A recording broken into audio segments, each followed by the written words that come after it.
সাধারণত আমরা বাংলাদেশ জাতীয় চিড়িয়াখানাকে বোঝাই, যেটি ঢাকার মিরপুরে অবস্থিত।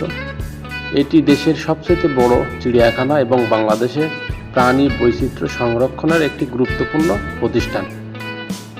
এটি মিরপুর, ঢাকাতে অবস্থিত। 1947 সালে স্থাপিত হয়। আয়তন 186 একর।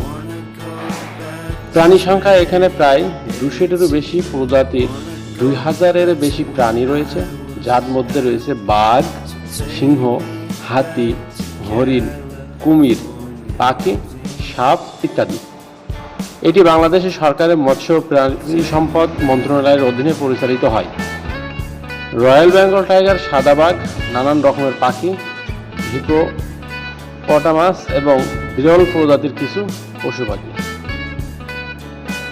সাধারণত সকাল 9টা থেকে সন্ধ্যা 5টা পর্যন্ত খোলা থাকে। সপ্তাহে একদিন, রবিবার বন্ধ থাকে। প্রবেশ মূল্য সাধারণত তুলনামূলকভাবে কম। শিশু ও বড়দের জন্য আলাদা টিকিটের ব্যবস্থা রয়েছে। চিড়িয়াখানায় গেলে প্রাণীদের সঙ্গে নিরাপদ দূরত্ব বজায় রাখা এবং তাদের বিরক্ত না করা গুরুত্বপূর্ণ। চাইলে আপনি আরও বিশদে, যেমন টিকিটের দাম, কিভাবে যেতে হবে বা চিড়িয়াখানার মানচিত্র Made my first album. It came out the same day as Kanye.